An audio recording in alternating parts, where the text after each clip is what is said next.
cornerback room comes down to one person. Will Boo Carter reach his full potential here in Colorado? You know how I feel about it. I think that he's in the best possible position to reach his full potential. And I think that Coach Prime has seen it in him since he was in high school. Yeah. And I think that when he gets here, well, now he's here, Coach Prime is going to guide him to the National Football League. We are back with another spring preview. This time we're going to be talking about the defensive side of the ball. Side of the ball that's seen a lot of changes here just in the last couple of days. 24 hours.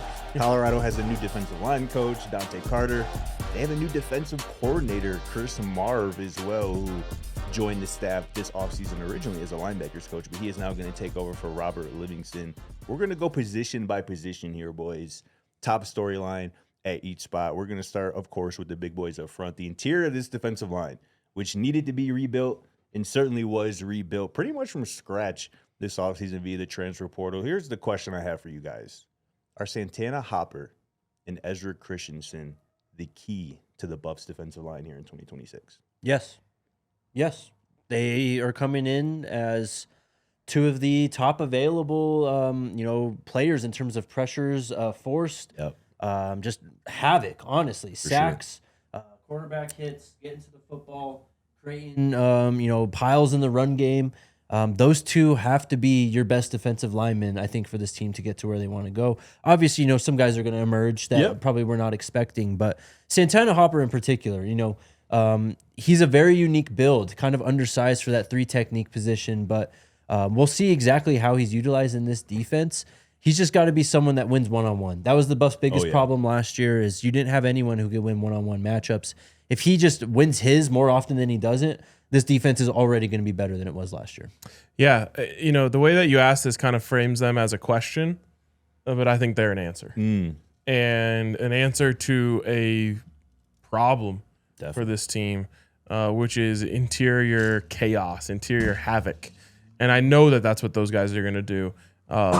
And it creates so many opportunities for everyone else when your interior defensive line commands extra attention, because it's the one place where you can't win a game if you can't block the interior defensive line. So if you have to do whatever you need to do to stop these guys from wreaking havoc in your backfield, and what that's going to do is open up things with the edge. So yeah, I think they're the answer to this defensive line. Arguably two of the most impactful transfers, regardless of position, regardless of side of the ball, that Colorado added this offseason. Ezra Christensen led all FBS defensive linemen in quarterback hurries last year. Santana Hopper had the most quarterback hits among defensive linemen last year as well. Got to mention Dylan Manuel as well, coming over from App State. We had him on the show, friend of the show. He called himself a run stopper because if you can't stop the run, you can't have no fun. And he is a guy who has that build, 6'1", 300+ pounds, a run stopper, just taking up space in the interior of the defensive line. Those 3 guys in particular, some other guys, Samu Nupepe as well, Cedric Smith from Maryland. You got some options. Tyler Moore from Coastal Carolina. You got some big 300+ bodies to throw at offenses on the interior of the defensive line. Move to the edge here, unless you want to add something else. Sure. I mean, it's imperative that you find impactful 0-1 technique, a nose tackle, right? And I think that's Manuel. But you guys for sure, absolutely. But it's just someone has to break out there. With the value that Chidozie Nwankwo brought to this football team 2 years ago was off the charts. Literally, we still can't quantify the impact that he brought to this team and how he transformed that defense. I'm not saying you need the next Chidozie Nwankwo. You just need an impactful run-stopping force somewhere on the defensive line, particularly at that nose tackle 0-1 technique position. Absolutely. 100%. Let's move to the edge. Again, another room, so to speak, that had to be completely rebuilt, and they addressed that offseason. A handful of guys, Billy Taufafatoa, Lamont Lester Jr., Balansama Kamara, Yamil Talib, friend of the show, a handful of other guys. Toby Anene, 100%. The question here for this edge room is that can this pass rush return to 2024 form? What say you guys? 2020 form. That would have been more accurate. I think it can, and I think the big word for me here is darts. You have so many darts to throw at the board here with all of the different transfers that you brought in, most of which coming in with legitimate production that shows they know how to get after the passer. And so while you might miss on one, you'll probably hit on the other. And you really just need, 4 of them, 2 of them to be real dogs, 2 behind them to be, nice replacements. I agree. And I think you have enough darts to make that happen here. And I'm just excited by the burst that you've seen on film from some of these guys, the tenacity is what I was looking for, that you see on film from some of these guys. It just feels like you got real players who are going to make noise and take every rep like it could be their last. Absolutely. Toby Hanene in particular, and also don't forget about Domata Jr. and, top-ranked JUCO recruit coming in. Facts. I think that, it's a bit of projection with this edge group, right? A lot of these guys coming up a level. I mean, damn near every one of them, actually, Almost I think all are of them. coming up to at least the Power 4 level from, a G6 school. But a lot of them are coming up from FCS, JUCO, of course, with Domata as well. So it is, it's projecting, but in terms of the production that they had at their previous stops, these are guys that are plenty capable of making an impact. Maybe it won't be to that impact that it was last year at their previous schools, but it's really not that hard to outdo what was happening last year on the edge, right? sure. In terms of the injuries as well, too. You had your depth depleted at that edge position as well. So health is going to be a big, factor for this group. But what we just talked about with the interior pressure, I think that's going to help out tenfold because, again, that was non-existent last year. You get a little bit more interior pressure, it's going to make things easier for the edges and free them up in matchups. I love that you mentioned Domata Jr. because just don't sleep on that boy. This is somebody who's been playing college football for the last couple of years at the JUCO level. Really productive at the JUCO level, getting after the passer. Just a naturally talented, polished pass rusher coming off the edge. Kind of has more of that slim kind of receiver tight end build almost. But that just kind of helps him with speed, that quickness around the edge, around bigger tackles and whatnot. And he has all the pass rush moves that you're looking for. Manny Iziogu as well. Yes. A guy who 6'1", 240 pounds, running 4.4. Yep. Early on in winter workouts, which is ridiculous. Coming over from James Madison, a playoff team last year as well. So I like where that edge room is. Those guys up front are going to be helped out a lot by the guys at the second level. This linebacker room, Gideon ESPN Lambron from Bowling Green, Leona Leafout from Texas, Tyler Martinez from Mexico State. The question here, Really quick on the edges. Go ahead. We talk a lot about team speed, and I think when you say that, people think of wide receivers and Skill. cornerbacks and running backs. I think team speed went up big time on the edge this year. yeah, Yep. 100%. Toby Nene could be included in that as well, no doubt. Linebacker, too, which we're Yep. about to talk about. Exactly. And the question here is this the Buffs' most improved position? Linebacker. Yes. Why? I think that you got 2 special players to play in there in Gideon Lamprin and Leona Leafau. And so I don't need to go into much of what it was last year, but to go from what you had last year to, I think, like 2 guys who are going to be competing for all conference honors is just going to be so massive. And I think that people will come out of this season having an even greater appreciation for what the linebacker position can do for a defense.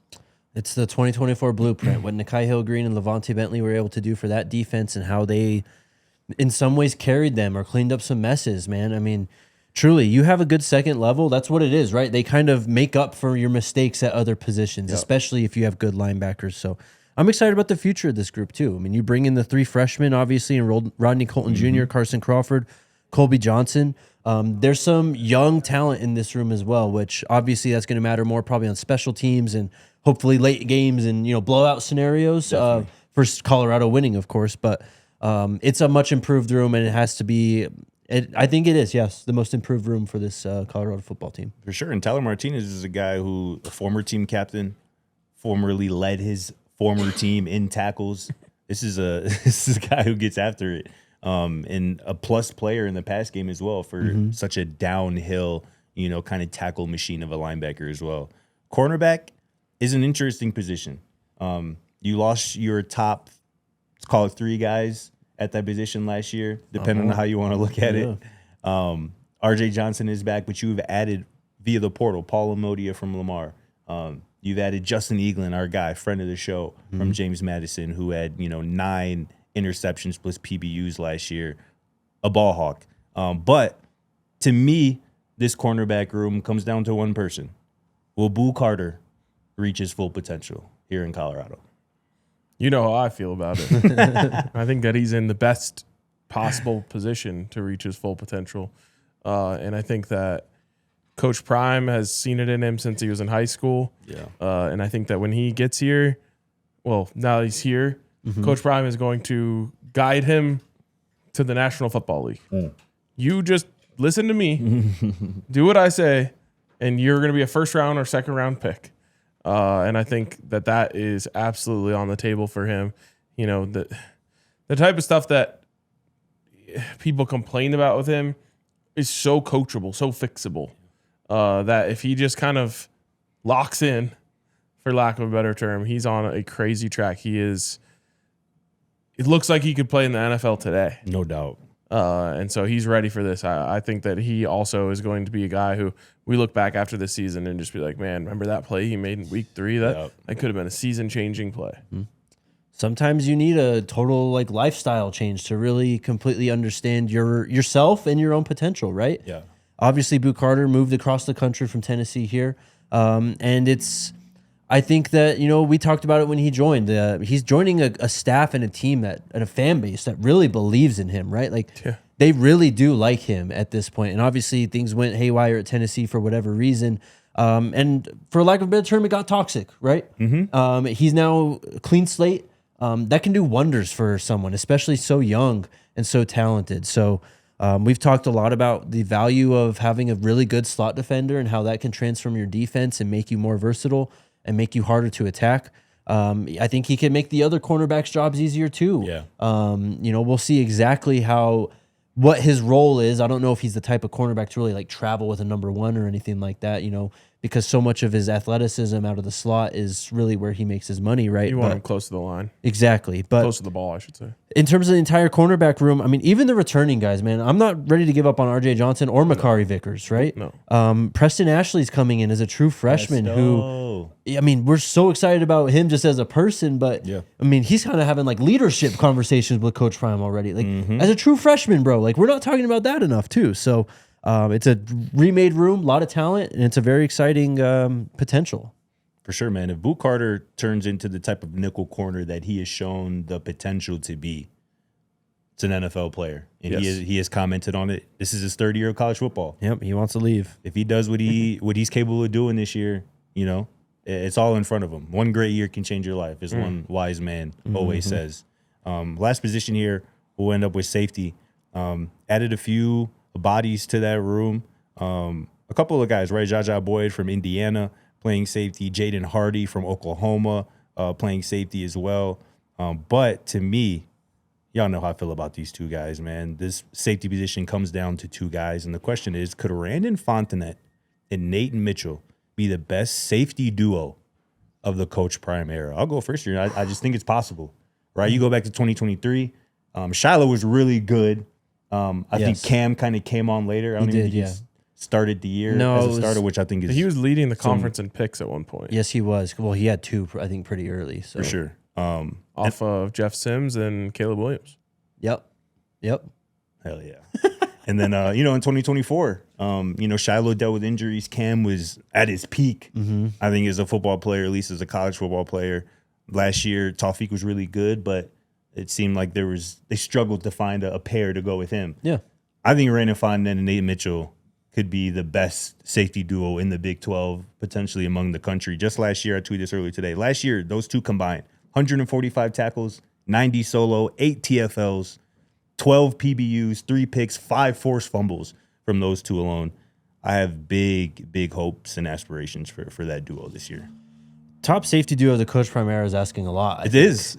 Don't say that lightly. Yeah, for sure. But in terms of pure talent, why not? The production from last year suggests that absolutely they can become that. And, when you think of how dominant Shiloh was in 2023, how good Cam was in 2024, and if you were able to kind of marry those two together, exactly. right? That's what I'm thinking. How good would that have been? So we hope. Let's see. The potential's all there. Yeah, absolutely. I mean, that 2024 season probably would have been different if Shiloh doesn't get hurt. I agree. But because he did, it leaves a little bit of a door open of like if these guys are both healthy throughout the year, I think they have a chance to garner that honor. Like you said, Jake, if you can combine 2023 Shiloh with 2024 Cam, you have something really special. Maybe that's what this duo can do. I think so.